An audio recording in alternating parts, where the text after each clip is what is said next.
Okay. Hello, hello, hello. This is so awkward. Okay. So, welcome, welcome, welcome. This is awkward. It's a different setup, and I have to look over here, so it looks like I'm looking at you. This is so awkward. So, I apologize in advance for the awkwardness of me. Today, we are so flipping grateful and blessed and everything else that goes along with all the good feelings. Hey, Tisha. So I'm just waiting for Dwayne to pop on, and he is going to, we were able to ask questions. A little bit about Dwayne before he pops on.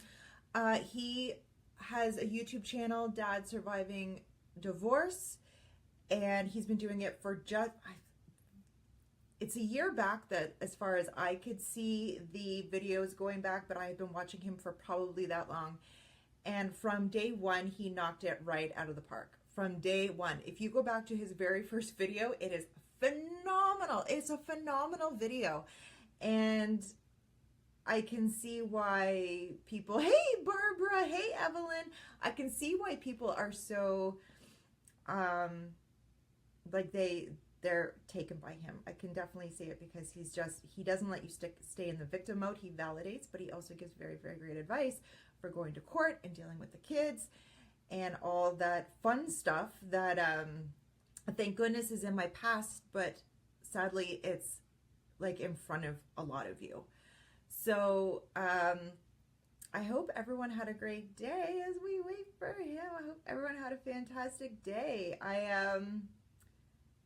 had a really good day. I have to pop out after this, but what are you gonna do, right? Life is life. Who do we have? I can't see who we have. I have it like back. Okay, so usually I do my lives like this way, and I have to do it this way, and it's very awkward. But we're gonna get through. Hey, he's here. All right, he is here. Bring Dwayne on. People, get ready. Okay, can you hear me? I can hear you. Can you hear me?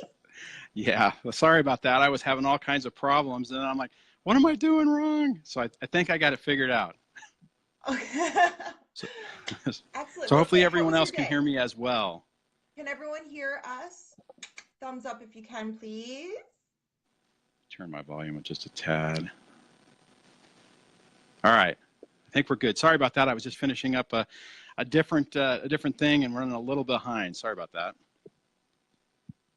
We don't worry about stuff like that over here. Nice. We don't worry Hey, about stuff like that. So you had a good day. You had a busy day with a lot of high profile people. So we yeah, are so we are in good company. So yeah, just finished one, and then have a few more after this. So it's a pretty busy day. And then my normal live show schedule today. I'm not sure. In retrospect, I'm not sure if I did that right. I should have maybe planned that a little differently. But oh Uh, well, yeah, you've had a long busy day with this, but you know what? Thank you for everything that you oh, do thanks for for. inviting me on. I know we've been trying to do this for, oh my God, what, 3 months?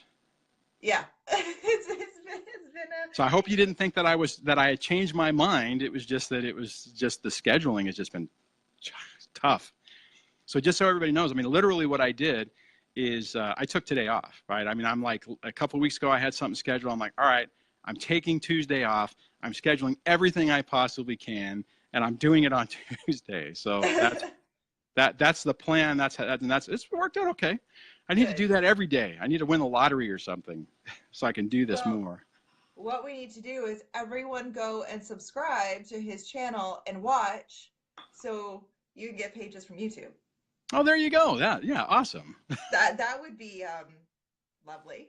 I That can would even be actually see some of the comments on the phone. This is incredible. So just so people know, because normally I do things differently, we're literally doing this on our phone. So I have my phone on a little bracket in front of me and interface my microphone and stuff to it.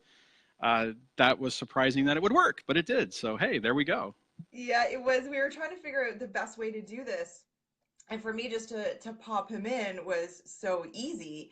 Yeah. And so we were like, so he did like a quick check on Saturday, and we did a quick call, and yeah. So I'm actually doing this on my iPad. I was able Oh, to do nice. Okay. that. Oh, perfect. So yeah. Looks like it's working good. Okay, so how do you want to what are we doing? Okay, I'm ready. well, for those who don't know, everyone knows I've been pumping you for the longest time. I appreciate that. Yeah, oh well, you do such an amazing job. Dwayne has a little show called Dad Surviving Divorce, and not so little. He's got like 6,000 followers. You've been doing this for like a year, right? About a year, maybe 6, 7 months. So coming up on Yeah. 2 years. So, and I do it And part time. I mean, I do it in my spare time amongst kids. And just to clarify, so if anybody that's new on this, although the channel is called Dad Surviving Divorce, it is not a men's specific channel. It's basically a support channel for anybody struggling with a toxic narcissistic type person when you have kids involved. And that can be, I mean, men can be narcissists and women can be narcissists. So don't let the name scare you off. We have a really robust community of people, very supportive and encouraging, both moms and dads. And some people have no kids and they find the channel helpful. So it's welcome to all. So yeah, and I love that you've done that. You've just opened up the platform, and I love that you're an actual grown-ass man who is saying this shit happens yeah. and it sucks, and I'm admitting that this happened and this is how I dealt with it. I give you so much props because men have a hard time Yeah. expressing. Well, and I think what typically happens is whenever you finally make your peace with the situation, you move on it, right? You don't want to talk about it anymore, and you do other things, and it's old news.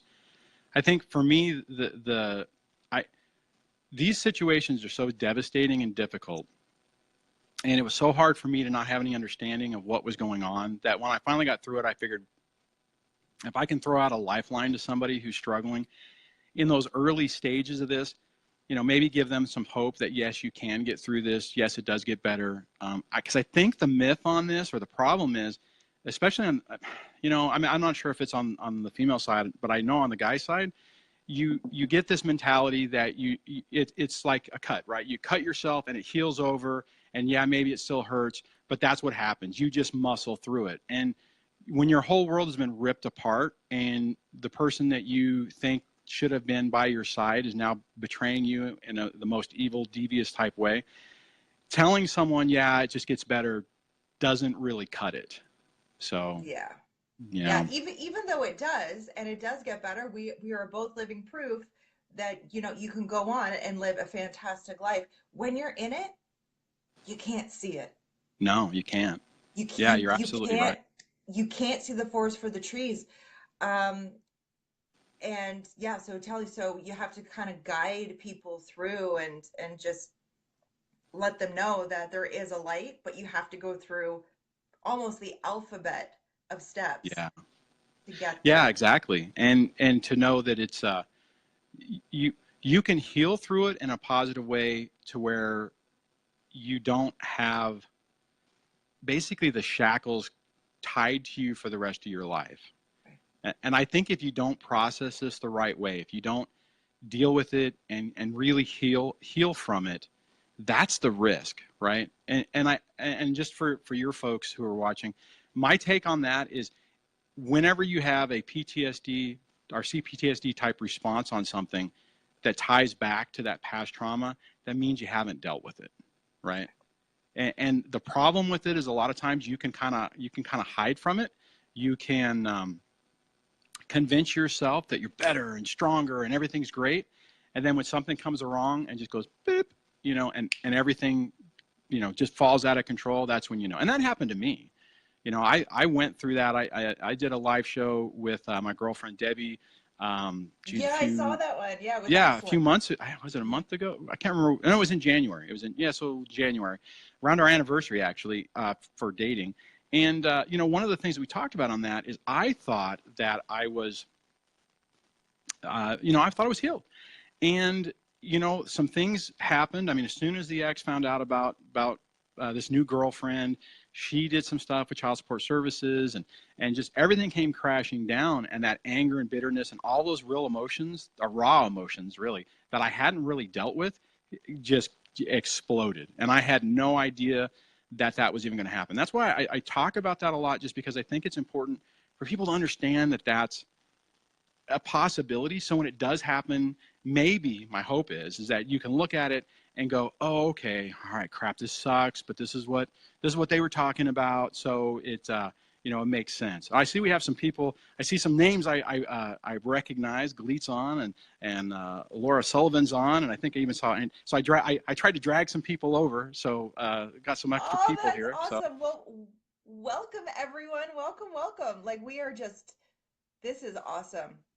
And I have Tisha and I have Evelyn and Barbara, and I think Tony's here. So Tony actually watches you as well. oh, She jumps nice. on Okay, she jumps on the lives as well. And the cool. lives I find are just, it is probably the most informative question and answer show I have Oh, ever thanks. seen I appreciate when it. it comes to this topic.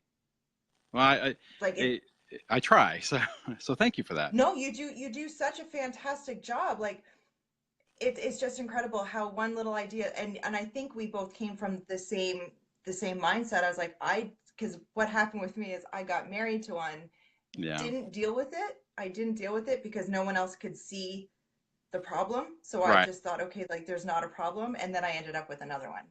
I didn't Oh, marry that one, but I ended but up you with know one. what? And that is so typical, right? I mean, that and that, unfortunately, that is the I almost think, and this may be a little woo, that it's kind of like the universe saying, hey, I gave you this test and you failed it. Yep. So let's see if you can if you can get the answer, you're great. We'll move on to the next level. And if not, you get to repeat it again. I agree I, with you 110% on that one.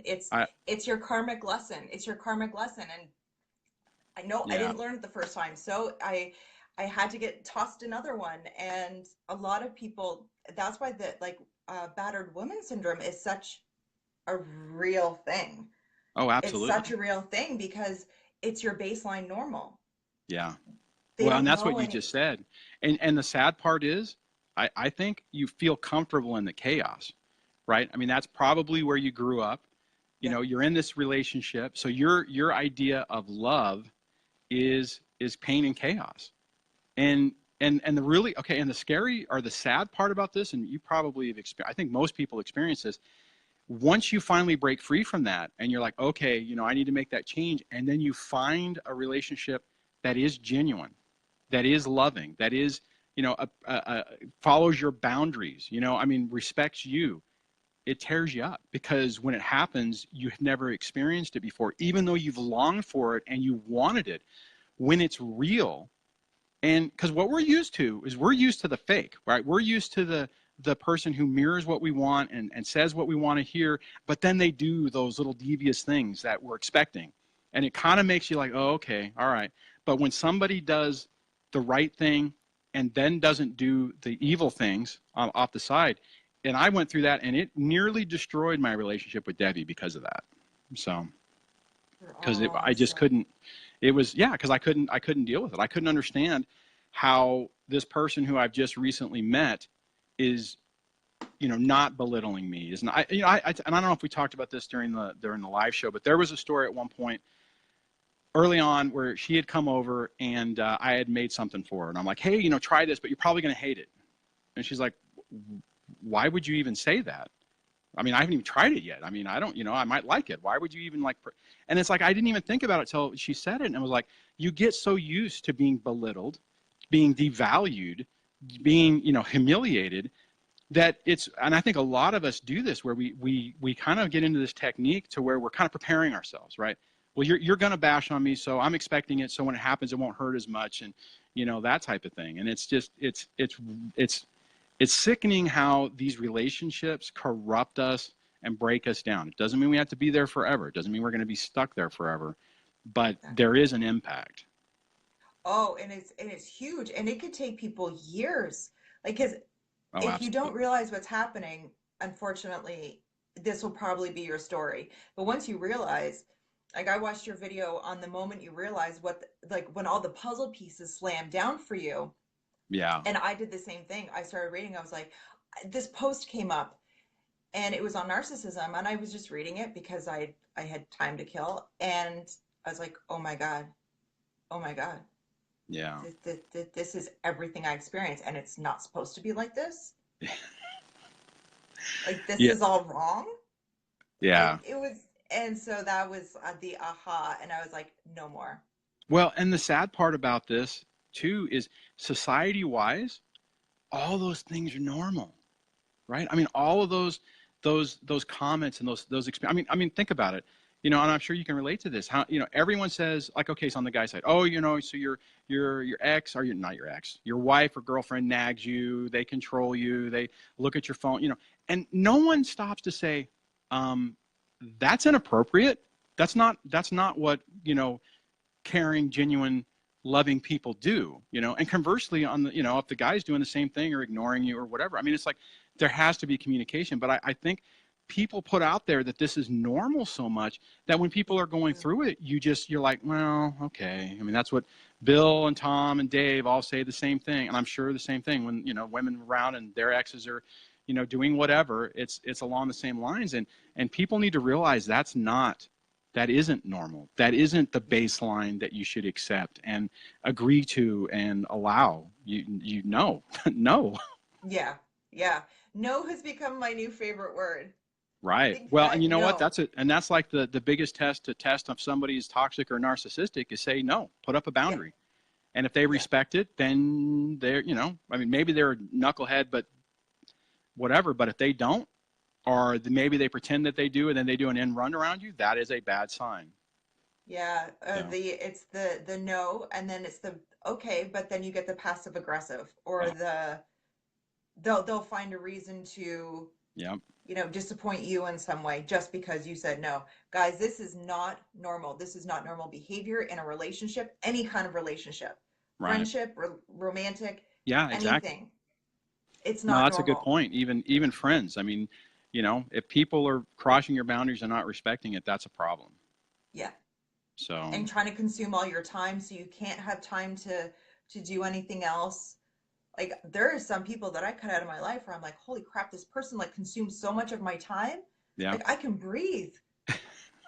Like, yeah, I have exactly. I have I have literally 24 hours in a day now all to myself that I can do whatever I want. And I wasn't, until that person wasn't in my life anymore, sucking up that time. It was, Yeah, energy vampires, yeah, big time. yeah. Actually, I just did a video on Friday about energy vampires because it's they can clear out a room just like that. Yeah, it's tough. So, I know I see comments flying around. I can't really follow Yeah. on the screen, so I don't know if you Can have a you see better the way to track comments? those or not. Lorraine says good morning. Barbara says hi, Dwayne. Tony says Hello. hey, Les and Dwayne. Uh, Andrea says hi to you. Kelly Harold says hello from Australia. So I don't know what time it is there. So It is late. It's like what, 12 or I 14 have hours, I think. I have some hardcore people from Nice. Australia. Awesome. Yeah. And Tammy's here. And Lorraine says Dwayne has let us out of the shadows. Oh, thanks, Lorraine. I appreciate that. That's a beautiful comment. And that's what it is, right? I mean, it is. It's like you're in this dark time of chaos and trauma, and the person who's targeting you is that's their goal. That's their mechanism of control. So, and I know you've kind of done a pivot to talk more positive stuff. So if you want to drive the conversation in a different direction, just let me know. Let me know where you want to go, and we'll go. We will go wherever it takes us. I definitely had to do the positivity switch because it was not good for my life. Yeah, no, I hear it you on that. it was not good for my well-being. As much, and I will still touch on the subject. I will still coach on the subject. It is still my passion. Like, I'm not good. Like, no man gets left behind. Yeah, good point. But at the same time, and I'm going to be very blunt and honest right now with everybody because that's what we do. I was feeling guilty for being happy. I was feeling guilty every time I showed up on my lives. I felt like I had to tone it down a Tone bit it down. because everyone else was going through the shitstorm, and here I am I'm out of it, and I can still sympathize, but Yeah. I'm flying on cloud nine over here. Like life is Yeah. great. I'm happy, you know, and all these things. I just felt guilty. So I was like, well, let's switch it so I don't feel guilty. I shouldn't have to feel guilty showing up in my own No. space. So Well, I think that's I just felt bad. what's really amazing about the internet and this niche, and sub niches of this community is that there's different channels that target different things. And there's nothing wrong with that, right? I mean, maybe if something is too far advanced or you just can't, it just doesn't click because it's like, well, I'm so in the middle of it and I can't see it, then you find, there's other places you can find to help you along. Not, and like you said, you still will help people along. So it's not Yeah. that, but I know what you're saying because there's been a few times where somebody will say something and it'll trigger a memory in me. And it's like that same memory 4 years ago would have been anger and bitterness and rage. And now it's like, oh yeah, wow, I forgot about that. But you don't want to belittle their experience or what they're going through. So it's a really tough balance. I mean, I try to make it to where it's like, okay, yeah, I absolutely know what you're dealing with. I absolutely understand how you're talking about how Yeah. you're feeling, but try to use me as an example of somebody who felt exactly the way you're saying right now, and I'm here, which means there's a really good chance that you're going to be able to get here as well. And that's kind of the way I've tried to deal with that. But I have the same thing. I understand what you're saying on that. Yeah. Yeah, and you know what? And I have to say, like a lot of my people, they've had good things happen. Like we made the switch over to the new platform in January, and good things are happening to the people involved. Well, and that's the key on this is that once you start changing your focus to positive things and gratitude and good things, it really draws that in. The sad part is, and I mean, I'm sure I've talked about this a lot, and maybe, I mean, when you're focused on the chaos, the catastrophe, and all of that, it creates more of it. It's a Yeah. trap, and it's hard because it, it's tough because those are real emotions, they're real feelings, but at the same time, you got to learn how to process it because it doesn't.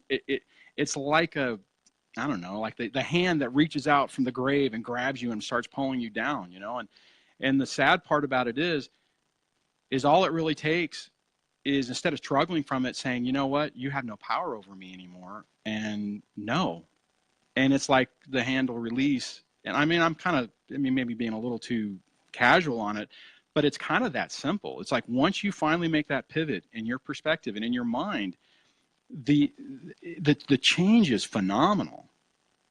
It's So the at least in power my of choice. It's yeah, no, and exactly. it's my opinion too. It was the power of choice. The second I made the decision that this was not going to be my life Yeah. and that I was going to stand in my own power, that was it. That was it. It's like everything changed. And then yeah, so And it's weird though because I mean you've experienced it. I mean I've obviously experienced it, and I've had experiences with it in the past that I wasn't able to really, I guess, tie into it. But it's I think we complicate things a lot of times. When I remember at one point, let me back up. So I remember at one point going through this. Um, it's like I was looking for the answer. Maybe you might be able to relate to this. I'm looking for the answer, and I felt in my mind, the way it felt is that somebody was right there in front of me, screaming the answer to me, but in a language I didn't understand. Like they're talking, whatever language. They're like, blah, blah, blah, blah, and it was like, I'm like, I don't know what you're saying. I mean, what do you mean? What do you mean? And and it was driving me crazy. But it was like I felt like I was, and that was kind of like that's the process I went through from really the pivot, the change that happened with me, is that it was like I finally started to understand what they were saying, and to me the real answer is, or the answer was, it's not that complicated. Slow down. It's just take a breath because the answer is easy. It's not easy to get there. I mean, it's almost kind of annoying. You go through all this trauma, you go through all this stress, you go through this meat grinder of emotion and experiences, and the pain and the bitterness and the anger and the sadness and the depression and all of those things, and you get to the other side and you're like, seriously, that's the answer, and it works? Seriously, really? That's my take on it anyway. yeah, yeah, once And you I don't figure normally it talk out, about that it's on like my channel, so hopefully the people who normally watch me are not going, oh my God, Dwayne has lost his mind. I think my people think they lost me down the rabbit hole too, but it's like the veil has been lifted. It's like the earplugs came out, the Everything. veil has been lifted. Oh, No, I had a call. I need to turn oh, on my do not disturb. Hold on. Let me see if I can get back. There we go. Can you see me now? Can you hear me now? I can see you now. I can hear you now. Sorry about I can that. hear you now, I'm Verizon. sitting there going, and I'm getting a phone call. And I'm like, oh crap! I didn't think about that. Should have used an iPad. Happens to me all the time. Sorry about All that. the time it happens to me. Oh, yeah, so yeah, and really when you sit back and now when I figure things out, I'm like, wow, like we do, but in that chaos like the chaos, we're constantly trying to be one step ahead. And I know you've said this in your lives. You try to be one step ahead, so you're always trying to be the manipulator and Yeah, the true. manipulatee at the same time. Like you're always trying to guess their next move and you're always waiting for the shoe to drop. It's hard to step back and really see it for the whole picture instead of just Yeah, letting and them burn out, you know. right, and well, and that right there is the key. And the problem is, because I went through that same thing where it's like, okay, so you start anticipating what they're doing, and you're catastrophizing on what they're going to do, which increases your stress and your anxiety. And then when they do it, it amplifies it even more because you're more angry that you're having to go through it. But there's a point where it pivots to where you're like, okay, so I think, like, even me, I mean, I can look at in my situation, there are some things my ex can do. I mean, I still try to maintain my anonymity on my channel and stuff. So it's like if she searches my real name, this stuff doesn't come up or whatever. But I know that at some point it's going to come out and there's some consequences. But instead of being fearful of it, it's like whatever. And here's the key: you can't stop a toxic person from doing anything that they're going to do, because they're going to No. do whatever the heck they want to do because it's about them. So you can placate them and they're still going to do things, right? I mean, one of the things that I think a Yeah. lot of people struggle with is they think, well, if I set a boundary, they're going to do X, Y, Z. Well, I'm here to tell you, they're going to do X, Y, Z no matter what. So you got to respect yourself and take care of yourself, because there's going to be a consequence with them, because that's just what they do. Another analogy I've used on this, and I wish I could find the movie for it, but I remember watching, the old fairy tale type movies, and you'll normally have, like, you have the antagonist who's this evil person, and they're just, the entire movie, they're just devastating everything. And then towards the end, and I kind of made a comment about this earlier, towards the end of it, everyone goes, wait a minute, you only have power because I give you power. And it'll typically be that everyone just turns around and turns their back on them, and it goes away. And that's kind of, I think, in a lot of ways, how a toxic person deals with. Now, granted, it's not that simple. There's some other things that are going to happen, but that's really it. I mean, we give them that power. So take it back. Take Yeah. back the And the power. more we take back take back the power. But the Exactly. more that's true, the Exactly. more we think about it, and the more energy, like if I'm sitting here all day long and I'm thinking about my ex Right. or thinking about all the toxic people I cut out, well, I'm just feeding them and I'm only draining myself. Like Yeah. I'm not gonna get anything done. I'm not gonna get Right. anything productive done. I'm in no shape to show up for clients. I'm not in my best Right. space. Yeah. It just doesn't serve me. Mm-hmm. So every time if there's a thought come in, I'm like, is this serving me? No, let it go. I'll write it Yeah. down and I'll say, okay, well, this is coming up for a reason. So I'll write it down and I'll think about it later of why it's coming up. But Yeah. yeah, that was some changing my mindset was really the key. That was really the Well, key. and one thing I'll say on that is a lot of people think, like, there's a misnomer on no contact, right? And people think no contact means I don't contact them. Well, yes, but no contact means you don't think about them either. You don't let them into your head. I have a technique I call black hole thinking, which is kind of like that, taking that to the next level, because I think, so I see in comments a lot, so many people is like, oh, I'm no contact. I'm this many days no contact. And it's like, but I still miss them, or I still think about this, or I'm ruminating about this. And I'm like, oh my gosh, you're not, I understand it, right? Because it's like a drug. I mean, I went through a phase where, when I was really in my dark stages of this, where I, was going to counseling, and I mean, I was reading books and, doing internet videos, not making them, but watching them and stuff. And it was like, it's like you would still want to look on Facebook. You're still like, well, what are they doing? Well, I need to know because it gives me an idea what's coming next. No, you don't need to know, right? And it's like, and like you said, I mean, every time I did that, you draw that I don't know, evil into your mind, and you have to purge it. And it's like a drug, right? I mean, that's kind of the way I looked at it. And what I started to do for me is when I would sit there and I'm like, okay, I want to look. And I'm like, okay. And I have this argument with myself. It's like, okay, all right, you can look, but why don't you do it later? Don't look now. Maybe you can look before you go to bed, right? And then, later, it comes back up and it's like, okay, well, you haven't looked. So maybe you look in the morning, put it off. You don't need to do it now, and that's kind of the running game I was playing with myself. And sometimes you would fail, right? And then you would look and then see, actually it kind of helps sometimes because when you do it and then you feel like crap and you can actually go, okay, well, that was dumb. I didn't learn anything. Why the hell did I do that? It didn't help me. It didn't, I mean, and the reality is it doesn't matter what you hear about your ex. If someone tells you, oh man, Billy is, God, he's doing so great. I mean, he's working out, he's looking fun, I mean, just stupid. I mean, you're gonna be like, really? I don't want to hear that. But the same thing is, it's like, it still infects your mind. So even if someone comes and says, oh, Billy, oh man, Billy's a wreck. I mean, he looks like crap. He's gained 40 pounds. He looks old and tired. And you're like, yeah.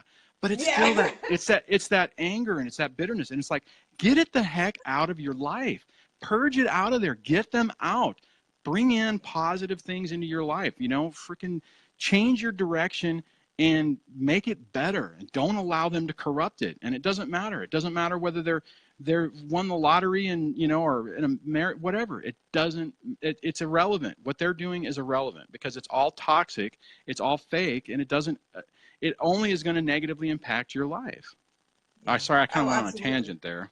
No, I love it because it's so true. Like you're preaching. I love it. Take us to church because there's just when we feed into it, and like we're not doing ourselves any favors by looking. So I want you to explain your hybrid no contact, and as you're doing that, so Dwayne has actually coined a few terms that I think are actually brilliant. Like if you don't write a book anytime soon, I'm coming down there with the computer and shoving it in front of your face. I want to. It's just time. So yeah. But okay. So I have a few techniques that I talk about, and if you go to my YouTube channel, I normally do YouTube videos. On my main channel, there's a playlist that starts out with these. Now, everyone knows no contact, and everyone knows gray rock. Now, and those are phenomenal if you have what's the word I'm looking for? If you don't have kids, right? If you can go, okay, I have this relationship, and it's over. And I'm going left, they're going right, and you do that. But when you have kids, it complicates it. So the first one is what I call hybrid no contact. And what it is, it's a way to where you can still communicate with your ex, but it helps you to avoid the trigger points of what they're going to try to do because they absolutely will use your children, sorry about that, your children as pawns in this game and as a mechanism to try to connect to you. So, how do you deal with that? One, you limit communications to email. You don't do it in person unless you absolutely have to, and you don't do it on telephone, right? And text. I don't even recommend text because there's too much of an opportunity to respond quickly. Then what you do, and I have a whole video on this, but you're basically looking at it, and it's like, well, what is there a real question there amongst the, hey, you're a crappy mom who doesn't care about your kids and can't get a job and whatever. I mean, you start thinking about the laundry list of things that they're going to throw at you in the midst of all this, and maybe in this 5-paragraph question, email or communication, there's a question that says, when's the next doctor's appointment? You ignore all of it. You ignore all of it except for the question, right? It's like, okay, you look through it, and what I normally do on it is I just say, hi, name, comma, the appointment, the appointment is at 10 o'clock. Dink, Dwayne, and that's it. You don't even acknowledge it. Now it's going to freak them out and it's going to make them angry, but it's it's one of those things where if you look at it like with what I was talking about before with like you don't have power over me anymore, it kind of helps. It's like okay, I see what you're trying to do. You're trying to get me to respond. You're trying to get me angry. You're trying to get me into this game to take this bait. Well, I'm not going to take the bait, right? So if you approach it that way, it makes you feel a little bit better as opposed to, hey, they're making all these accusations, and they're I need to fight them, which you don't, right? It's irrelevant. Okay, so that's kind of the quick version of hybrid no contact. The next thing I talk about is absolute thinking. And on that, the caveat right from the beginning on this is that being judgmental on people is wrong, right? We're all trained that. You shouldn't look at somebody and make a judgment or say, well, I've decided that this person is this way. Well, I think in these situations, especially whenever you're going through this exercise where you're driving yourself insane, saying, are they a narcissistic type? Are they not? Am I wrong? Am I right? Well, they did this and that was kind of nice. No, you basically say, they are toxic to me. It was an illusion. It wasn't real. It was all manipulation. Even whenever you had the time that they made you iced tea because you like it, it was all manipulative and it wasn't genuine, right? And the reason I say that is because when you start having, and a lot of these techniques I came up with, because I struggled with this at the time, and I was going through it, right? I mean, so I dealt with the stuff with the communication, and then I'm dealing with the, well, is she or isn't she? And then it was like, no. And then what happens is that you can start running this mantra in your head, and when those things creep in, it turns on and it says, no, it's fake, it's an illusion. Now, in the beginning stages, it takes a while, right? It isn't fast. It isn't one of those things to where, oh, well, I know what they are, right? No, you're going to have to get that programming going on in your head that when they do something, you're like, no, remember actions and words, the ex's actions and their words don't match. They follow the typical characteristics of a borderline personality or narcissistic personality type. That's what they are. Boom. And after about a month of doing that, it'll get easier, right? And then when you have those little things that fly up, you'll deal with it, and then you'll be able to like right now. I mean, even now, sometimes things will happen, and it's like almost instantaneous. Something will happen. I'll have one of those old thoughts. My brain kicks in and says, nope, it's not true. Boom, and I'm on, right? Whereas in the past, I would have that, and it might take weeks for me to get over that. So, and then the last one is the black hole thinking, and that's where you just have to get to the point where you stop. You think about, it's like you can't see what's on the other side of a black hole, right?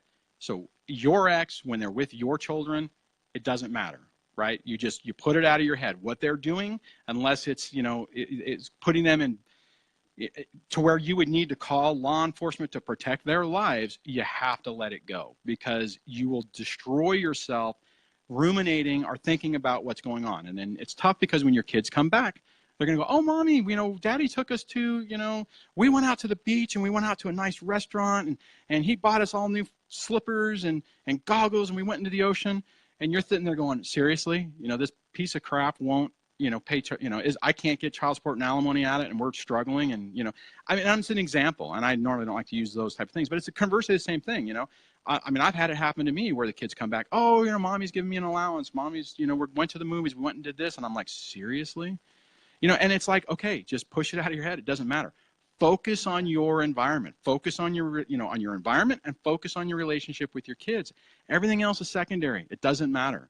It hurts like hell, but once you start doing that process, that becomes easier too. So, and those are the main. That's pretty much the three main pillars that I promote, and I've gotten pretty good feedback that it's actually helped people dealing with these situations in real time. Yeah, it's fantastic because it's taken from, they're built on true to God experiences from a human being that we can jump on his live and we can have a conversation with him. Like, it's not something that we read in a book that, like, a psychiatrist has probably never dealt with this in ever. Because a lot of the books I read, I'm like, have you experienced this? Like, have you? I'll tell you, and I had a conversation with my therapist about this at one point. The problem with the professional therapeutic community is you don't talk about your own personal stories, right? So what I'm saying, and maybe what you're saying, a therapist, it would be almost unethical for them to do that, right? You're not supposed to be buddy-buddy. So they may have those experiences, and I think the therapist I had probably did, because she absolutely had an understanding of it.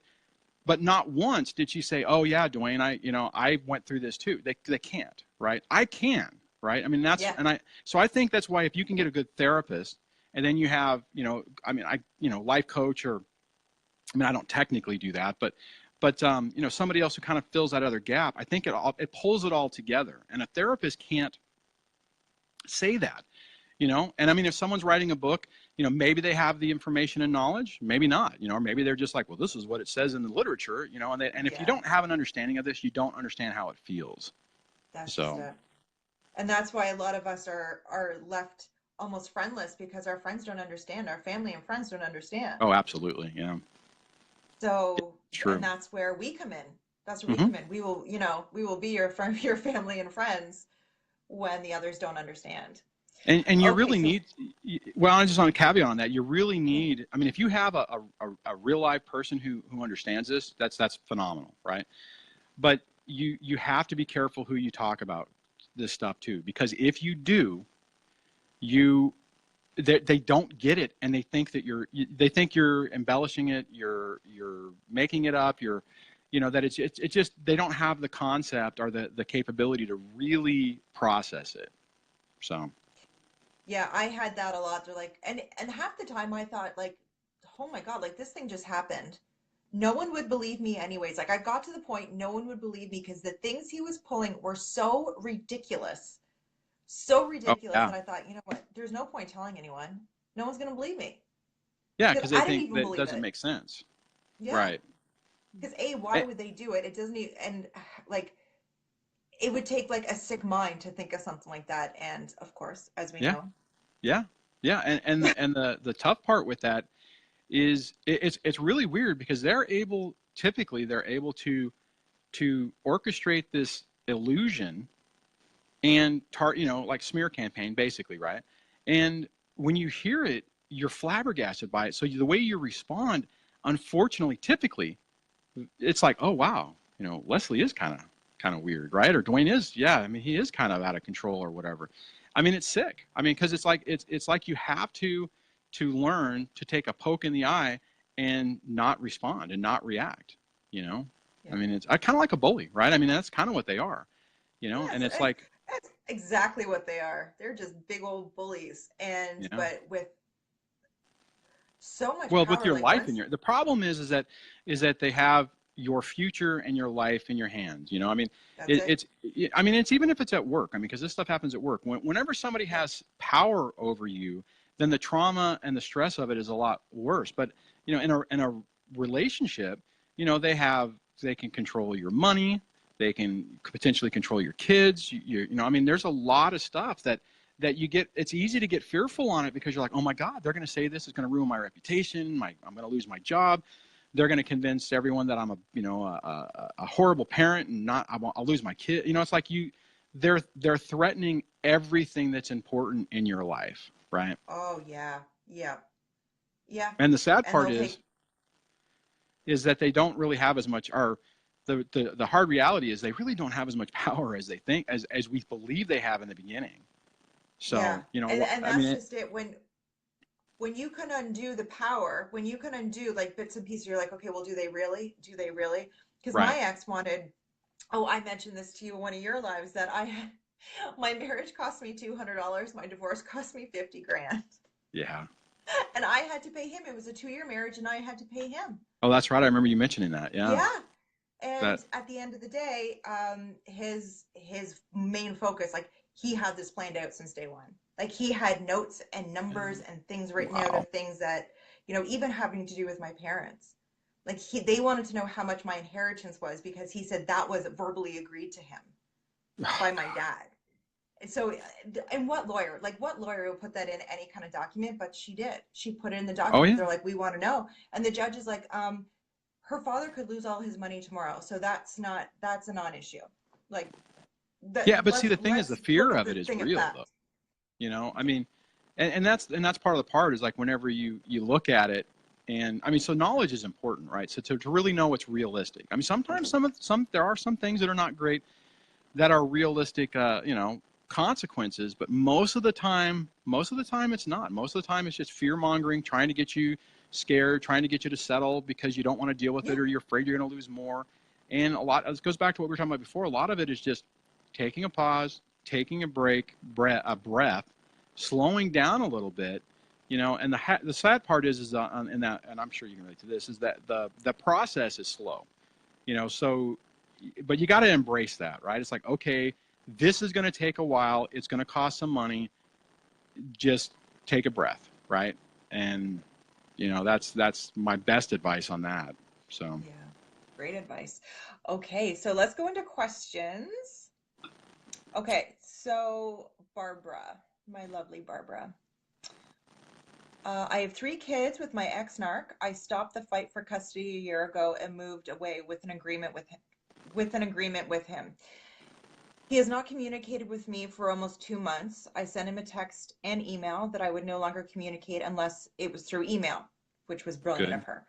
right? He won't respond. Today I hired a lawyer, good job, babe, to help me file for a non-compliance motion. I have a very long, like, yeah, her story is just, it's crazy. She's staying positive and any suggestions are welcome.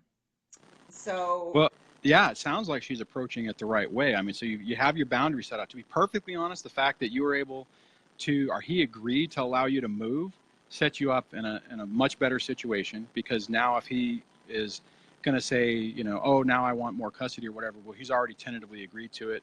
To be perfectly honest, I would say there's a good chance that once it finally does go to court, he'll probably change the tune on that, but he's already agreed to it, right? I mean, so he's already made that mistake, so he'll more than likely try to make it, oh, you're going to have to be forced to move, or I'm going to get custody of the kids or whatever. Well, he's already making mistakes, and that's beneficial to you. And yeah, just document what's going on, and you're getting an attorney, and you're doing it right. Don't take the bait. The one thing, I mean, if he tries to provoke you or get you angry or upset, remain calm. I have viewers on my channel who have been provoked by their male exes, and they made comments that they shouldn't have made, and they were able to use it, and they've lost their kids. One person in particular made a comment just in anger, saying, I want to rip your heart out. And he picked up his phone, called 911, and said she's threatening to kill me. And she has a permanent protective order, supervised visitation. The divorce is final, and I mean, it's just been catastrophic. So, don't allow them to trick you. I mean, sometimes they're just doing it for their own jollies. It's like, okay, I'm going to push your buttons and get you to respond, and that's my supply. That would be the supply. It's like, okay, I can push my ex's buttons and get her all angry and get her to spin off, and I can go mwahaha. Sometimes they're like, push those buttons, get you to do something, to walk through a trap, and then they, unleash a bigger trap that complicates your life. So it sounds like Tony isn't in that mindset. I would just say, just be careful, and be relaxed and calm when you do have to interact with them. And anytime that they do rage on you, hopefully it's through email, just collect it, do the hybrid no contact, so you're not responding to it. So you have a record of what they're saying, and you have a record of how you're responding, and you're not buying into it. A lot of times people think that by doing that, you're like, well, if they say I'm a horrible person, if I don't fight it, then that means it's true. No, it doesn't mean it's true. It just, what's going to happen is an attorney or a judge is going to look at that and see that this person's being, unreasonable and basically emotionally abusive, and you're dealing with it the best way you can. So. yeah. When we can sit back with it, what I like to do is with every action, I'm like, if this was looked at me from like a higher power, how would I look coming out of this situation? Oh. So any situation. Yeah. So no, I normally I would say that is like, think about what you're doing that the judge would see it. But I mean, I even think higher power is even better, right? Because that's actually, because then it doesn't it moves it past just the legal stuff. I like that. I might have to start using that one. Yeah. I like to see, like, what's my spirit guide telling me? Is she sitting there saying, what the F are you doing? Like, don't do that. We know better. No. Yeah, exactly. She's like, that happens she drops a lot. the mic, she's out. She's like, you know what? I give up. Well, I guess you're gonna learn this lesson the hard way. Yeah, exactly. And you're on. I was talking to someone about that the other day, actually. That's yeah. I think it does happen that way. So that's pretty funny. They give up. Okay, so Kelly, it's like having the rug pulled out from under you. Having great support circle is so important. They need to know everything that's going on and what could be your triggers. Our triggers get us. My triggers still gets me today, guys. They still do. There's still certain things that still cause me a little bit of a heart palpitation. Yeah, the one thing I would say on triggers though is it does get better with time. Oh yeah. Because I used to have the same problem, and you know it's weird because, and I think that's where you really see that you're growing on it, is whenever something that would really get to you, because I'm sure you have stuff that's like, it's like a dull pain, right? Maybe where it Yeah. is, and so it's not as bad as, whereas like you roll it back a couple of years and it would have been full on panic, panic attack mode and stuff like that. So um, yeah, it's tough. So what was the Well, other part of I that remember question? you Did I said miss that? I completely feel like I went off on a tangent on that one. no, it's good. I remember you said in one of your lives, and it hit so close to home to me because you said whenever you saw like a certain vehicle, Oh yeah, it, absolutely. yeah, hearing a motorcycle and seeing a black truck for me are were the worst things on the planet. Like Yeah. you could have put a spider in front of me and I would have welcomed it with love. Oh, what Other, a cute little if that was spider. my He needs a option. hat. Yeah, Yeah, yeah, I hear he would you. have been And my I new mean, I can baby. relate to that. I mean, there were, we had a gray Dodge Grand Caravan, and, and they were all over the place. And every time I would see it, I would have a panic attack. Now, every once in a while, I'll drive past her, either going to work or she's dropped the kids off or whatever. And even then, that used to bother me. That used to be like, give me kind of like just sickness to my stomach. Now it's like, whatever. It's like, oh, Good. wow. Yeah. Yeah. So it Good. does, Good for you. Good for but you, hey, it lady, took a as you're long driving time. down the road. Yeah. That's I mean, awesome. it takes a long time. I think that's the other sad little reality of these situations, is that it isn't fast. And other people who go through other breakups, and they're sad and they get to mourn and they get to, do their thing, and then a few months later they're okay because they could process it. These type of relationships, like with an emotional vampire, you don't get that clean break. You don't get the closure. You don't get, the validation, even the relationship. I mean, typically what happens is you're in an instant it switches and you're a nobody, and your brain is Oh going, yeah. wait a minute, I was with this person, like in my situation, I was with this person for 20 some odd years, and I mean nothing to them. That's hard. I mean, and I think even if it's a couple of years, if you're with somebody that you really genuinely love, you've given your heart to, and then they turn it off, and it's double, because they turn it off in an instant, and then the betrayal of everything that they can use against you to Oh destroy you yeah. to get what they want. It's your brain can't process it, and as a result of that, it takes a long time to recover from it. So Oh yeah. Our brain goes into overdrive, and it actually, like, yeah. I was convinced my brain broke. Like I Oh was yeah. convinced. Oh, I thought I was going insane, to be honest. Yeah. Yeah. So Okay. So Tammy, I love Tammy. You don't know it. Yeah. So Tammy says you don't know it's not normal until you learn it's not normal. It's so true. oh So yeah, true. and that's key. Yeah. That's a good comment, because you don't, right? It's you think that what you're dealing with is normal, and it's like you have to get away from it. A lot of times other people can see it. I mean, they're watching it and they're going, I see somebody put a bunch of spiders up. That's hilarious. um, but you have to get that distance. That's the other reason why no contact is so important, because you have to detoxify, right? You have to get them out of your head, out of your mind, so that you have the ability to have a more clear look. Now, the sad part about this is that when you get that clear look, and I think you said Tammy said that, is, and she probably went through the same thing, is once you get that Yeah. clear look at it, then you start beating yourself up because you feel, stupid, silly. How did you not see it? How could I not? How could I be so dumb? How could I be so this or that? And you start beating yourself up. Guys, don't Oh do it. yeah. You were Yeah. manipulated by somebody who watched your every move, knew exactly what you wanted to hear because so they could mirror you, and they manipulated you. Anybody, unless you've been through this before, or unless you have been raised in such a great environment. Now, this is what typically happens. This is why I think some people have short relationships with these people, because they're like, oh, hell no, this is not right, and we're not doing this. Whereas other people who, like in my situation, where you come from that bad environment, that you don't see it. But you got to prepare yourself for that whenever you finally start, the veil lifts, you start seeing clearly, you're going to have that euphoria, that you're like, wow, I finally have some closure, I understand what's going on. And then it's going to be like the the rug gets ripped out from underneath you, and you're going to crash down again, because then you're like, well, what, man, how did I make that mistake? How could I not see it? How did I waste so much time? How did I do, and just you don't do it to yourself. Don't do it to Yeah, yourself. you deserve so much more love Yeah. than beating yourself up for something you had. Yeah, Well, like it wasn't your fault. and the dovetail on that, caveat on that, is right when you get out of this, you need to learn to love yourself. You need to Mm-hmm. learn to be happy with yourself, because that way, if you get into a relationship and someone starts pushing your boundaries, you're not having that that argument with yourself saying, "Oh crap, I don't like this, but God, I don't want to be alone. I want someone else in the house. I need their income. Whatever excuse, because that's what's going to happen is, if you're not Yeah. healed on this, you're going to find every excuse you can find to say, well, it's not that bad.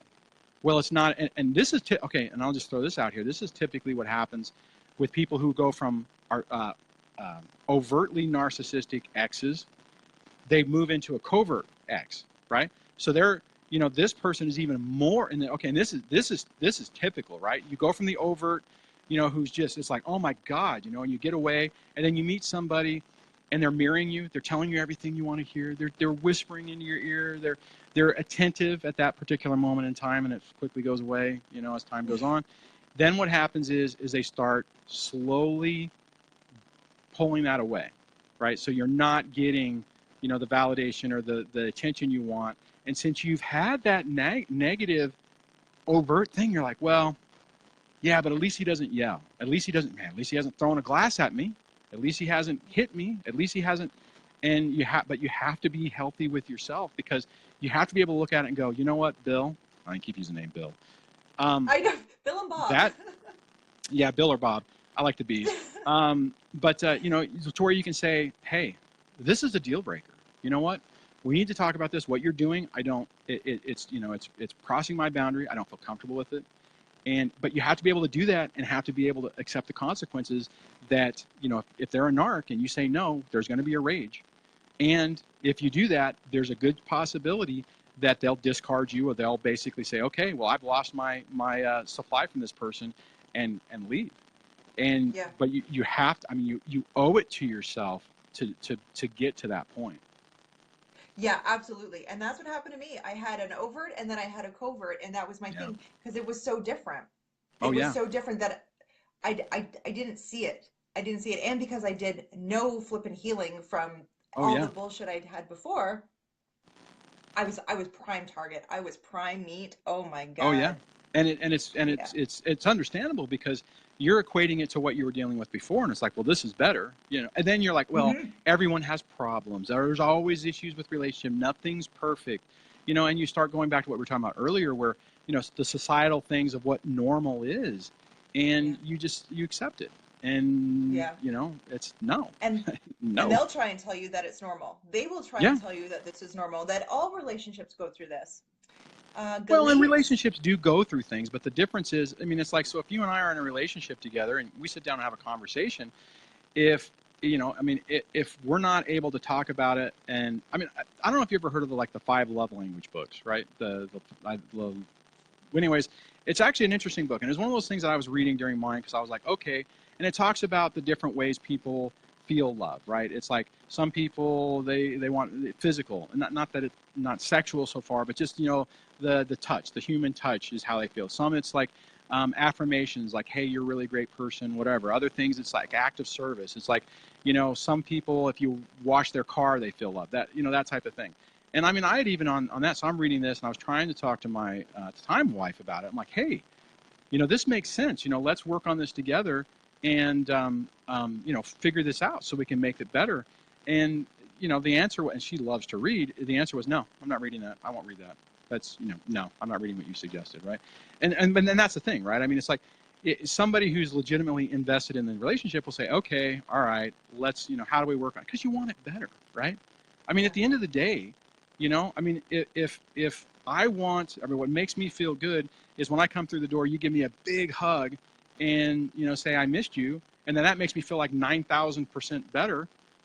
or if it's, something different, like, hey, here's some coffee, or here, whatever it is, or whatever, you know what I mean? It's like, what is the person looking for? But you have to be able to have that communication to find that common ground. And if someone really cares about you and they love you, then they're going to be willing to adapt, right? I mean, Yeah. that's the key. Yeah. Again, I went And off at on a least have the tangent. Sorry about that. conversation. No, like, but at least have the conversation. Like, this is what I'm finding in a Exactly. lot of, like, they just shut down. So now I say my two favorite things on the planet are stonewalling and silent treatment. I love the silent treatment. Give it to me Yeah. because you just told me everything I need to know about you. Oh, that's That true. is That's a really perfect. good point. Thank you so much. And stonewalling, thank you again because you just told me exactly who you are, Yeah. and now I can move on. Tammy Like, says The Five Love Languages by Gary Chapman. Yeah, I couldn't remember who oh, wrote it. thank you. If you guys haven't looked at that book, I would highly encourage you to look at it. I mean, even if you're not in a relationship, but if you can put that in the back of your mind to understand, to help you in future ones, it's a good book. I liked it. It's just I was reading it in the midst of the destruction of my marriage, so I probably should reread it. Yeah, I'm definitely going to read it. I'm going on Amazon as soon as we're done. Oh, nice. When you look back, you see all the signs, and it's amazing how many of them are right in front of us. Oh, yeah, every single Oh, one. absolutely. Oh, and Like, on that, what Kelly, I'll say on that, what is very typical, I'm sure you can relate to this too, they tell us early on who they are. oof. If you look back, once you're out, you're going to look back and you're going to see if, let's say they have an abandonment issue, they told you, right? Or if they, their mind doesn't work right, they're going to say, yeah, sometimes I just don't think right. There is going to be a time in the early on in the relationship where they are going to tell you clearly and succinctly exactly who they are and how evil they are. The problem is that at that time we don't get it, we can't hear it, so we like, no, you're not. That's not the case, or I won't ever leave. Because my ex did that to me. I mean, early on, she had a meltdown about abandonment issues, and uh, and it freaked me out. I mean, it was like, well, we had a really fast courtship, but I mean, it's like you can look back, and there are going to be. I'm sure you can relate to it, right? Let me ask you that: did you have that same experience looking back now? I did. I did. Yeah, I did. It was and it was funny. Everything he said he was going to do, he did. yeah, He made a joke. We had neighbors move in, like, kind of like diagonal across the way, right. and it was two young girls with a kid, and thank God I didn't have kids with this asshat. But two girls with a kid, and they were young and they were pretty. And he said, "Oh, he's like perfect. When I'm done with you, I'm just gonna go over there." Guess what he did? Yeah, Yeah, but that's what I'm talking about. They absolutely and the thing yeah, is whenever you probably thought it was a joke, oh, he's just being, yeah. oh, I it's so laughed funny, about it. I laughed, but I'm like, yeah, if they'll have you, go ahead. Yeah, yeah, that's crazy. And So any other it was questions? every yeah, there, oh, we have tons of questions. Everything he Okay. said, he was like, he said, Yep. he oh yeah, everything. Or if he didn't tell, if it wasn't about him, it was about like his mom or his dad or his sister. It was Oh like, yeah. they do this. What, like, as if to say, what do you think about this behavior? Because this is what I do. This is another thing that they'll do. They'll Yeah. say that their ex did something that they did to gauge your A, to get that victim status, and B, Yep. to Oh gauge yeah. how Good you point. respond to that behavior. So again, the only thing I want to say on that is just when you're going through that, don't beat yourself up on it, right? I mean, it's when you're in the middle of that, in the relationship, you're not going to see it. So please, if somebody else who's going through this, or maybe earlier on in that stage of that, don't look at it and go, oh, like I was talking about earlier, like, oh man, how did I miss all this stuff? It's because it's all manipulative, right? I mean, they don't sit down there, they don't sit down and go, hey, Leslie, just to let you know, I'm a really horrible person, and I'm going to do everything in my power to basically break you at your core and take everything from you. Hey, you want to go to dinner? Right? I mean, that's Yeah, not what happens, right? yeah, It's not that in your face. So give yourself a break, yeah, because you were manipulated on it. yeah. And I teach self-love, like, that is, and that Oh, is that's like got to be the woven baseline. into to all my coaches, like all my Oh coaching. yeah. It's because we need to. If we don't love ourselves, no one Yeah. else is going to. And then whenever Okay. someone does something about it, you're going to feel like you deserve it because, um, you're not worthy of it anyways, right? I mean, Exactly. that's the reality of it. Okay, Joel's here. Hey, Joel, another Australian. I had a letter from an ex today. I read it and put it back in the envelope and put it in the pile. So much for the not contacting me again. And it didn't affect me at all today. Tony, you've been doing so Nice. much amazing work. That, you know Such what, amazing work. that's a huge indicator of growth on that, right? I mean, and that's what we were talking about earlier, is that when you get to the point that those things that used to trigger you don't anymore, that's when you're really put in the work to heal yourself and to grow from it. So congratulations on that. That's awesome. That's great. Yeah. So and when I see the two of you, I would never believe you were hooked on a narc. You have grown to such an extent. Aw, thanks. Oh, But the that's key is, sweet. guys, Thank this you. is, you're going to get there too, right? Yeah, It, yeah. may take a while, may take, a year, may take, some time, but just this is the end goal, right? This is the end Yeah. goal of getting that genuine life, getting your life back, getting a future, getting, your spark back, right? Yeah, well, and that's just it, getting your life back. And actually, I think back and I look at my life now, I'm like, shit, I've never been happier. Yeah. Like, I can't remember a time in my life where I've been this happy. So it's like everything that happened brought me here. Thank you, everything that happened to me, because I have never been happier. See, that I think is the kind of the silver lining on this, and sometimes I'm a little reluctant to say it, because it's like, I really believe in a lot of ways, and hopefully this doesn't irritate anyone, that this is kind of the best thing that's could ever happen to us, because it really causes us to grow. Had either of our none of our either of our had neither of our situations degraded to the point that it blew up, I know I'd still be in the relationship.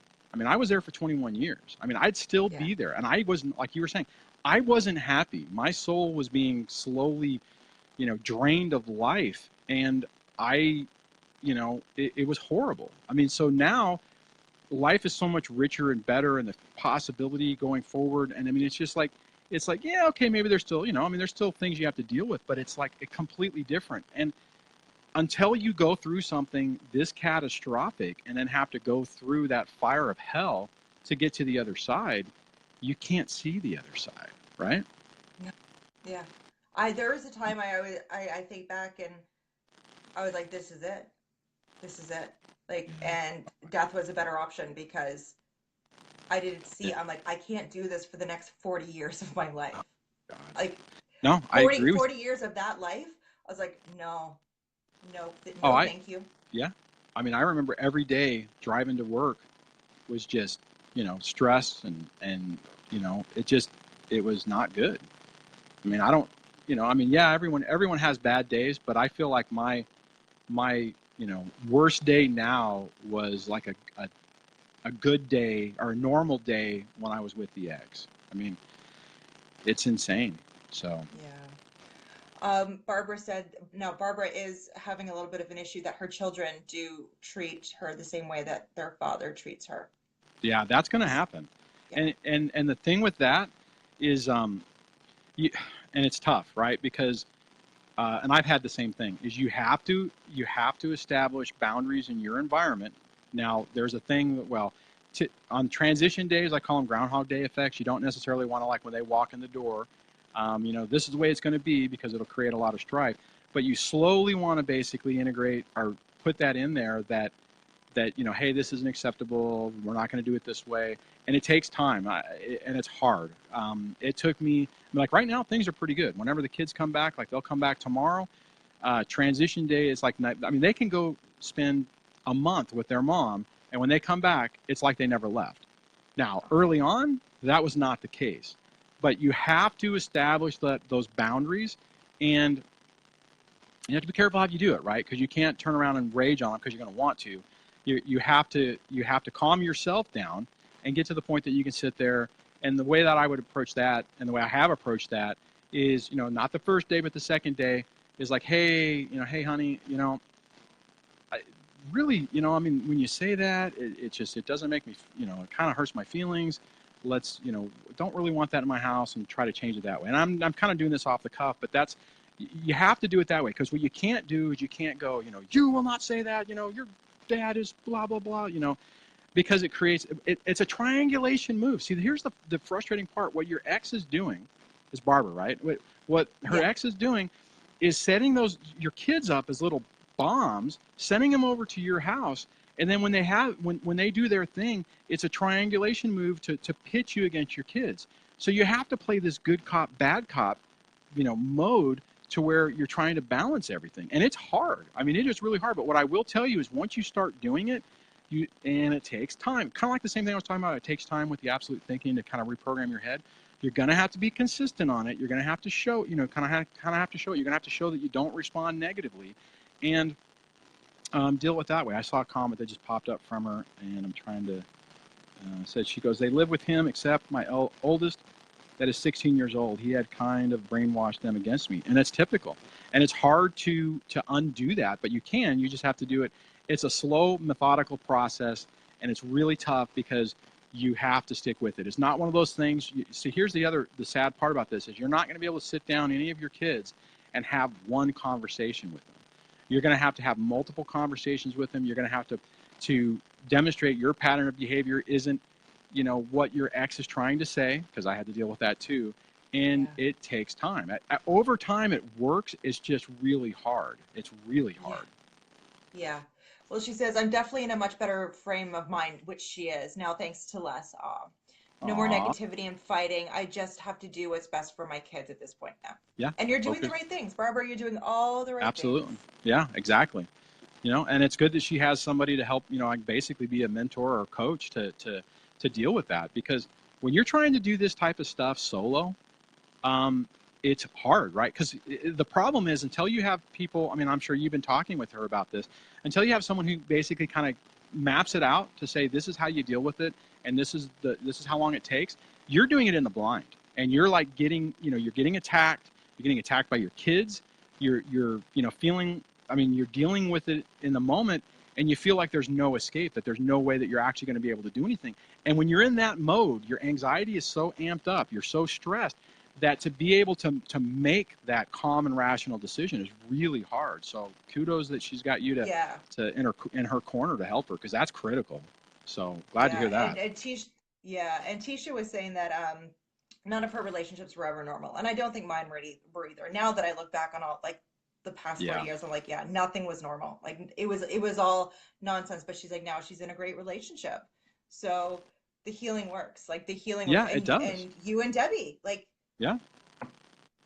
Like you will find your person. Yep. When you're ready, they will come.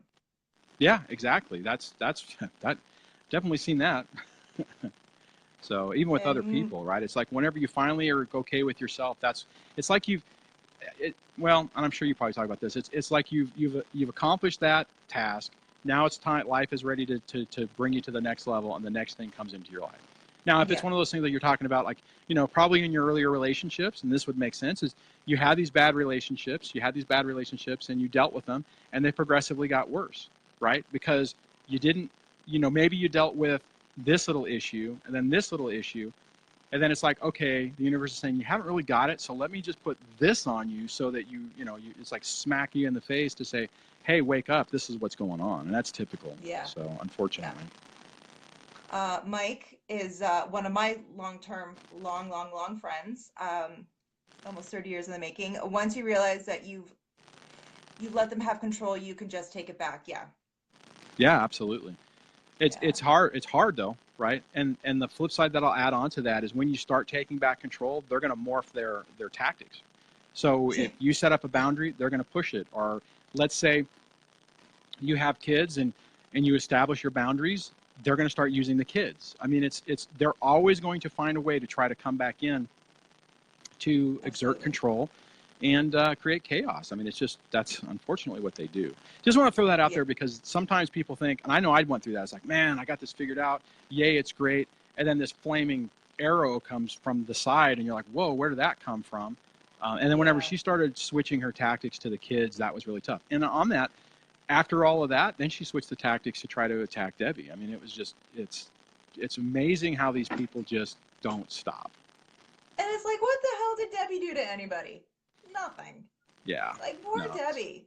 Like, and that's another thing. I would like Debbie's a rock star in my eyes, because I don't know if I could handle having that Oh, much, you know, I yeah. don't know if I could handle an ex like that.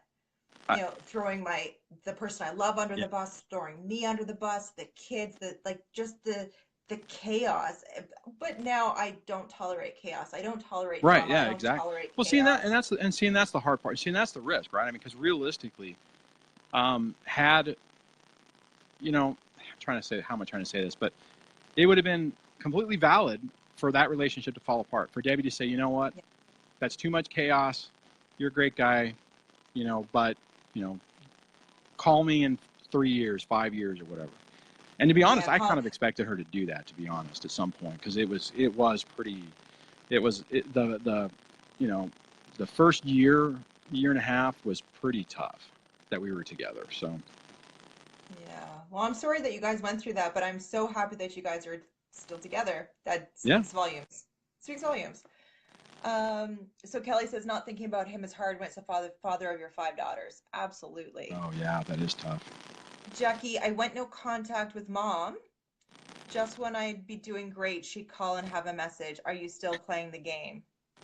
God, I that is still so. have those messages. They make me laugh. Are you still playing the game? She's telling you, she's asking you flat out, are you still playing my game? Are you in or are Yeah. you out? She's No, but I flat out like that she asking. says that she said that it doesn't bother her anymore. So that's good, Yeah, right? Because yeah, typically what happens is it causes a response. It causes a PT or CPTSD type response or PTSD type response and get your anxiety up and stuff. And that's a tremendous amount of growth to be able to get that stuff and just be like, okay, whatever, and have it yeah. not bother you. You know, that's great to hear that your Because people once are we are realize really healing on this because that's tough. It's hard work. it is hard work and they've come a long, long way. Like it is phenomenal how far. And I'm going to say in the past, since December, it's I've seen massive growth. Massive. It's just incredible. But yeah, but I definitely try and drill into them that every time they reach out, they're testing. They're testing. It's Yep. it's a test reach. They're looking for the hot and the cold. They're looking for that F you know or that all that sweet thank you. So Right. and whichever one is fueled no matter what. So we Yeah. just want to Yeah, that's why it's pretend it you, didn't you happen. purge the toxic people out of your life, and it's hard when it's your family, right? I mean, I've even had to do that myself. I mean, that's a tough situation whenever you get into it and you're looking at it going, wow, this person, even though they're my family, is not good for my life, and I'm not going to allow it in my life anymore. I mean, unfortunately, you have to do that sometimes. We pick our family, and it doesn't mean that we have to stick with them. Just because we pick them doesn't mean we have to stick with them, people. Like we're Right. allowed to walk away from family. Yeah. We are 100% allowed. Oh, yeah, But Jackie. people will treat you Sorry. like crap for it. Well, why are you doing that to your mom? How can you do that to, why, that? And you have to anticipate that and just stay steadfast with with the absolute thinking. I'm not sure how Yeah. you teach it, but it's like, no, you know what you know. Yeah, the person doesn't understand. You're not going to convince them, so you don't want to sit there and say, look, this is I mean, sometimes you might get angry and do it, but it's like, okay, well, thank you for your input, and then Yeah. you start phasing those flying monkeys or those surrogates out because it doesn't help you. Your Good. whole thing has got to be focused on fixing and rebuilding your environment to make it solid, to make it stable for Yeah. you, and if you have kids, for them as well. Absolutely. Oh, so Jackie, yeah, her mom has since passed away. Oh. So there was no closure on top of no closure. How did that go? How was that? I mean, I'm just curious because that can be tough, right? I mean, that could be a trigger too, to where, when that happens, was she prepared for that? Did you deal with that okay, or was that rough, if you don't mind me asking? Oh, yeah. I'm not sure what the delay on this is, but It's like 30 seconds or something. It yeah, feels like an hour when you're waiting, when you ask a question you're anticipating, it feels like I an know. hour. Yeah, it's like on the YouTube thing, it kind of does that as well. It's like anywhere from Yeah. 15 seconds to 30 seconds. So, but yeah, I mean, it's just, it's amazing how many triggers and these people don't give you closure, right? You have to find your closure on yourself. Yeah, Okay. and So that's she just it. says, We have to, I tell myself she loved me in her own way. Yeah, that's good. You know what's funny is I remember, and this used to be triggering for me. Is I remember I had a couple of I want before my last therapist, I had another really good therapist, but she had made that comment, and I wasn't able to clear or to have it click in my head, but she made the comment about, well, your ex loved you in the only way she knew how. And I'm like, and now I get it, right? And Jackie, for you to be there at that point, to be able to process that, that's really, man, your folks are really growing really well. I'm excited for you guys. Yeah. Oh, like such a proud mama bear over here. Mike Mike says once you know what you're dealing with, it honestly gets much easier. Yeah. And it does. When you can say, oh my God, like it's just okay. Okay, so What Barbara happened? says that's my issue now. I put up boundaries and said I would only communicate via email, and he refuses. He has two of my kids and tells them things they have no business about knowing. That's typical. How old were the other kids are older? Is that what it was? Because she's got the 16-year-old, and I thought that the other two were older. The other two are younger. Younger. Yeah. Yeah, I mean, that's why I'm 13 and 10, I believe. No, that sucks. The if you're, I mean, she's probably not in court anymore, but if you are, highly encourage you to have written in that Our Family Wizard or Two Households or one of those systems is mandated. And that way, when they're not communicating, because see, the problem is a lot of times they're like, well, parents will communicate. Well, okay, fine, but then how is communication going to be? And if you're saying, well, I'm only going to respond to email, and I had the same thing. I mean, my ex initially would never respond to email, and it was always, oh, I'm having email trouble or this or that, right? I only want to talk to you on the phone, or it's like it was a control thing. And I'm trying to remember how because it wasn't actually written in the court. I mean, that's why I prefer it. I mean, if you're in the early stages, just have it written in. All communications will be done. If they won't do email, say it will be done by email, but you're better off if it's Our Family Wizard, because then it's a separate system that the courts can actually see. And then you could go back in later if you want. I mean, it's expensive, but to say, hey, they're in violation of this court order. It's really tough. Oh, you were supposed to use. Yeah, okay. That's the same thing that happened with me. Barbara says we were supposed to use Our Family Wizard, but he refused to keep his account. Was it ordered in the court? I mean, so if it's ordered in the court order, then you have the option, other than it's expensive, to go back and say, hey, he's in contempt of court. The communication isn't happening. The problem is getting a narcissistic type, toxic person to follow anything. It's not, and most people don't have the funds and the resources for lengthy court battles to go back every time and hold them accountable. So it's really tough. I mean, the way I dealt with that is I ended up getting my kids cell phones, so that I could kind of bypass mom. But then mine didn't do this, but typically what the other person will do is they'll take them away. They won't let them use it. But then you're almost kind of triangulating them with the kids, and at some point the kid, see, unfortunately, what ends up happening is it's our kids are the ones that are the only ones who really force someone else to start changing. So Barbara says, that's what I'm doing. I hired an attorney to help me file the paper. Okay. Yeah. And if you already have it written in there, then, you'll be successful on it. Now, it may be that the court might finally say, now, Bob, since I'm using Bob, or maybe I switched to Bill, you need to use Our Family Wizard. It's written right here. You better go use it, and they'll send you off. And then, he'll have an opportunity to play the game or not play the game. Very rarely does it happen to where a judge comes in and says, okay, this is BS. We're done. We're not playing this game. You have to show that pattern of behavior, that they're being unreasonable. And unfortunately, it takes time. And every time you go to court, it's not cheap. But you're doing it. So that's, you're starting the process, Barbara. That's unfortunately what you have to do. It sucks, but it's reality. It's a brave choice too, because to take these people to court is scary. It's scary because you know what they're capable of.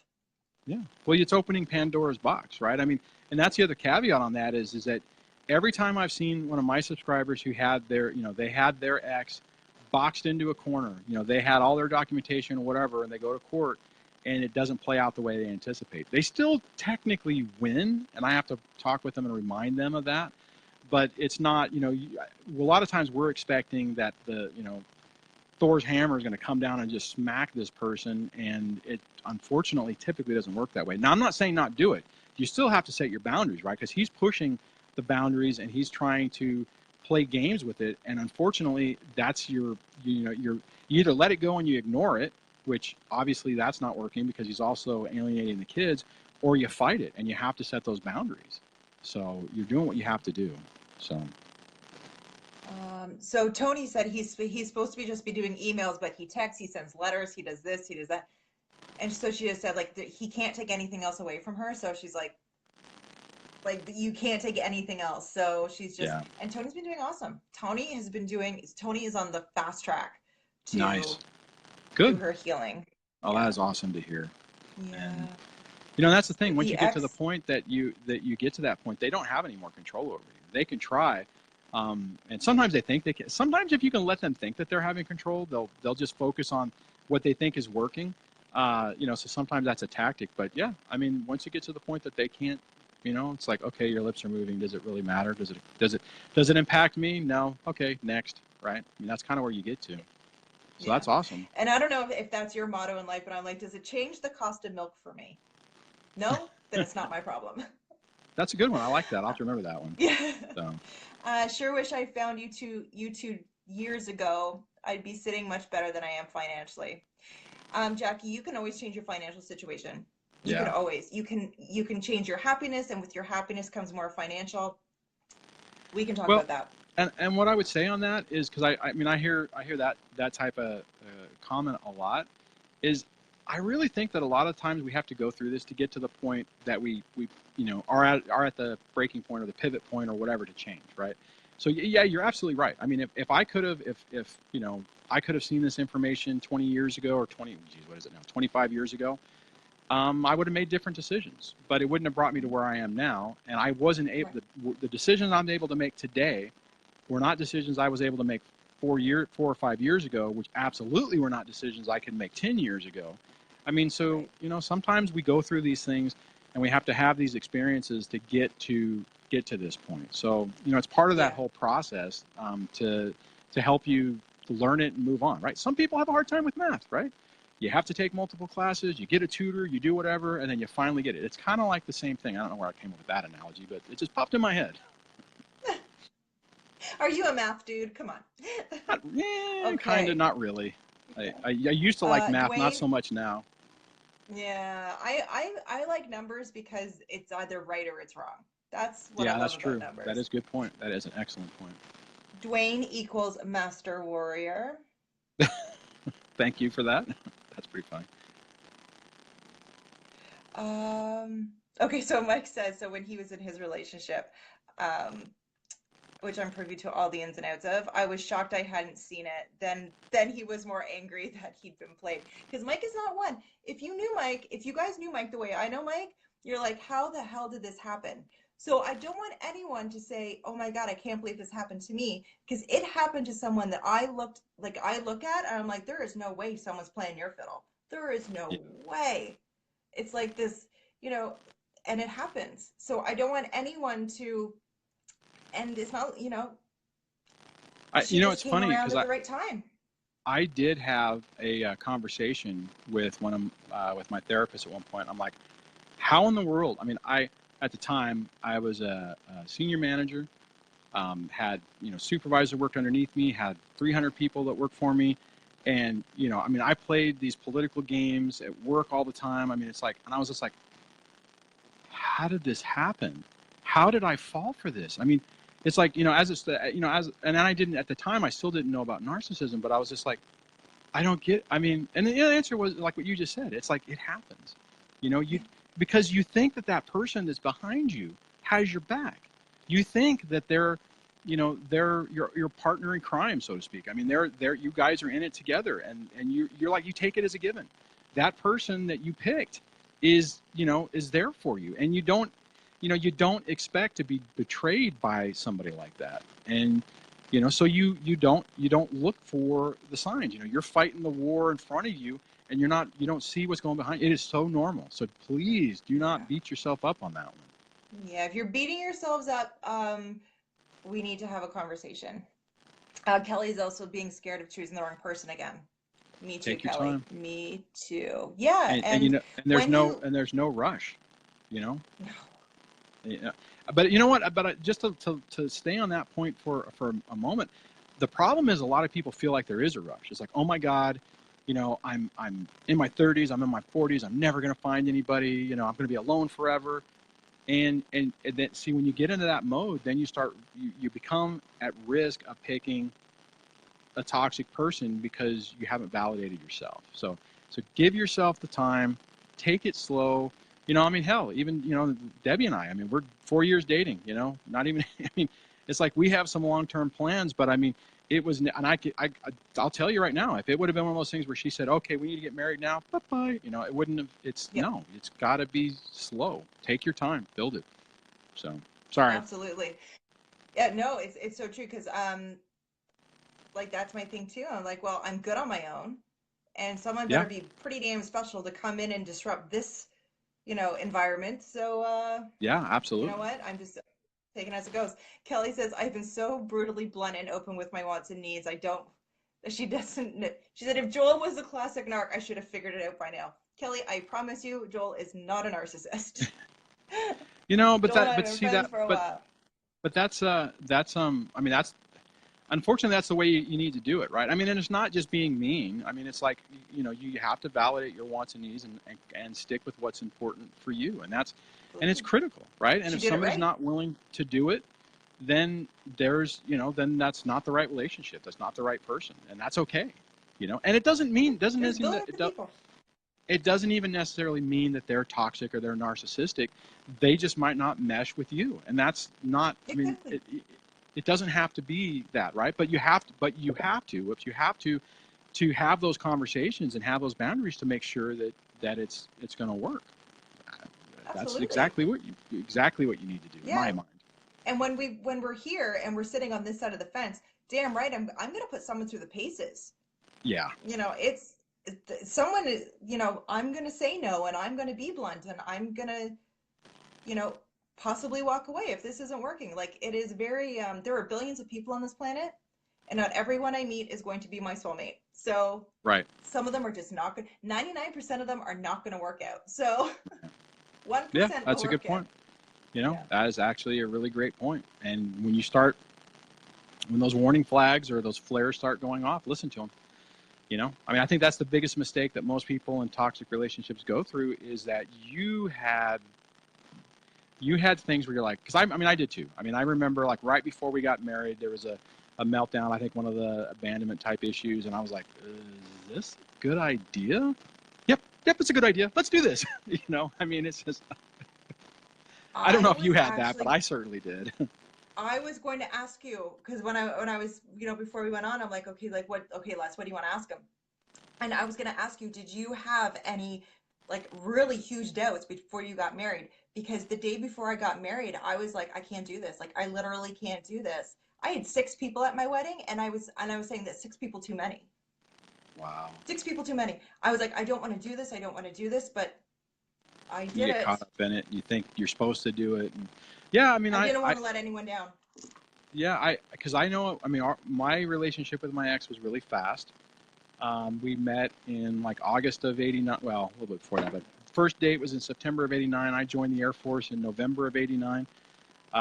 So I was in basic training from November through Thanksgiving, Christmas, and New Year.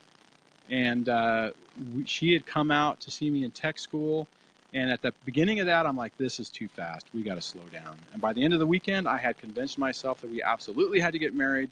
And we were married April of '89.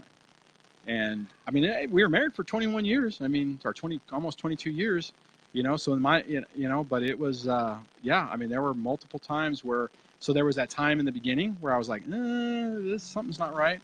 There were multiple things where I'm like, is this the right thing? The problem was I came from a bad family of origin.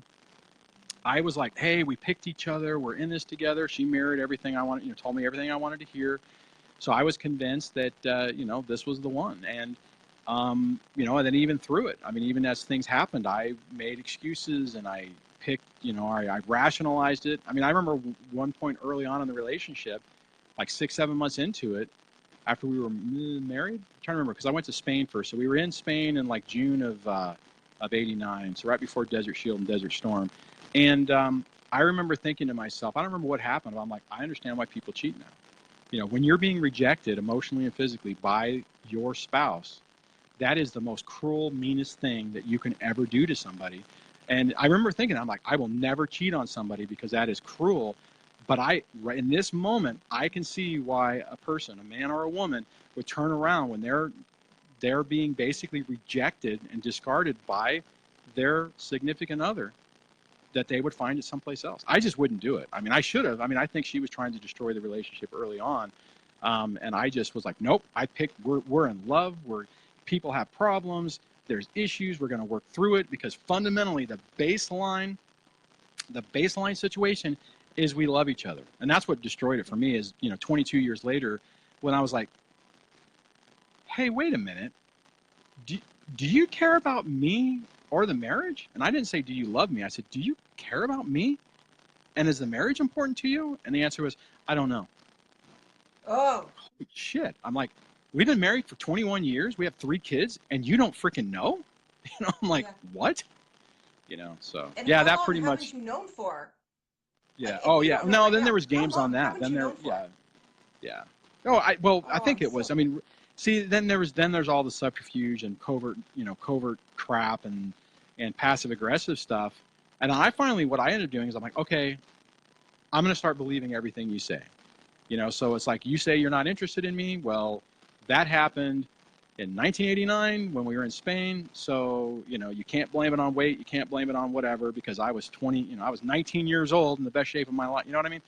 So I just said, okay, all right, I'm going to believe everything you're saying to me. I'm going to start believing.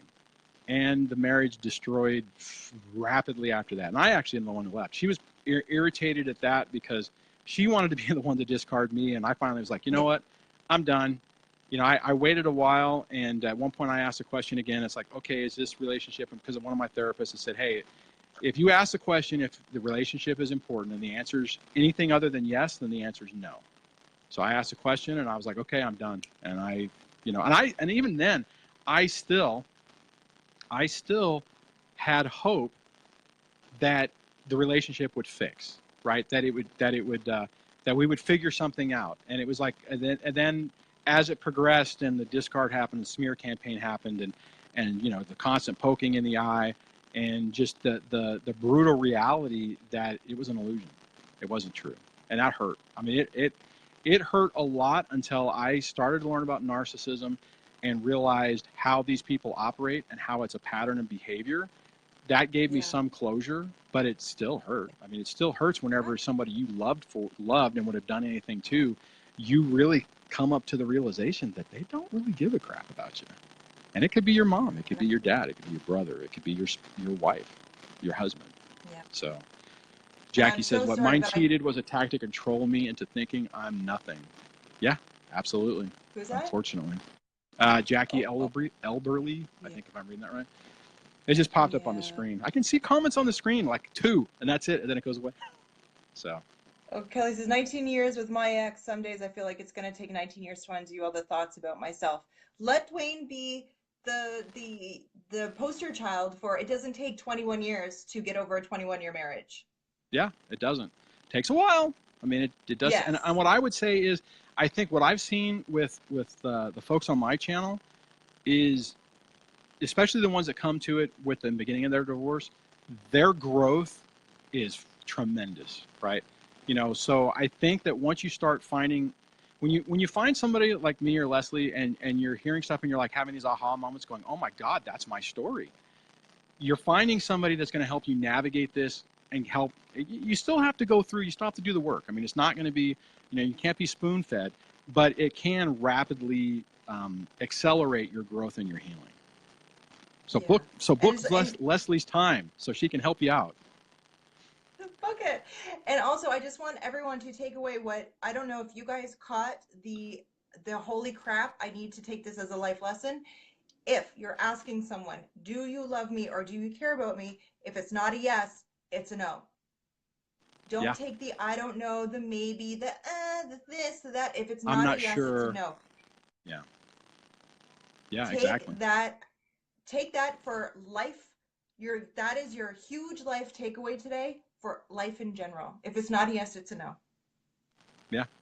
That And on that, I think we need to perfect. wrap it up because I'm running out Yeah, of I was time gonna myself. say, holy manoli, it's 5:39. God, I know we did You what gotta go. an hour and 40 minutes. I think I was a little bit late, Yeah. so maybe an hour and a half.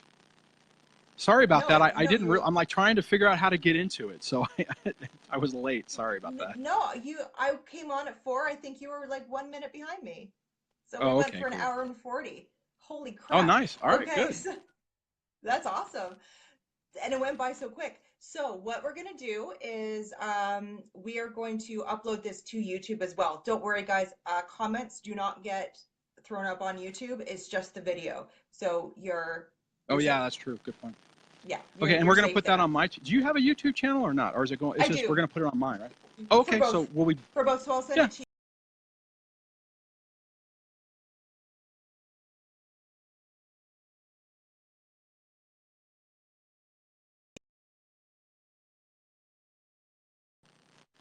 Oh, that's starting to come back. It looks like our signal died there for a second. I don't know what happened. Everybody's still Technology. frozen on my side. But I think that's the universe way of telling us, It's guys, you're time. done. Yeah. You're All done. right. Hey, thanks for having me on. I really appreciate it. I love Thank having the you. opportunity to talk with your audience. So maybe we can do Thank this you so again much. sometime. This was cool. I know it's been scheduling is tough, but I would absolutely would like to do it again. I would love to do this again. So you let me know when you're free and we will totally schedule this up. So guys, jump on his live stream tonight at what time is it? 5:30 your time? 6 p.m. Pacific. So the topic for tonight is going to be double binds with your kids, and I'm going to go through some scenarios of how that comes out and different ways to deal with it. So it should be a good one. Nice. So it's 9 o'clock my time, so that's why I'm never on there. On Tuesday, I send out the reminder and then I go to bed. Yeah. I wish Then maybe one day I can switch my times up, but unfortunately, it's no, it works for blocked you right and now. it's your show. So 6 o'clock it is. All So right. Well, hopefully see some of you guys so there. much. Thank you. Well, all right. Talk to you later. Bye. Okay.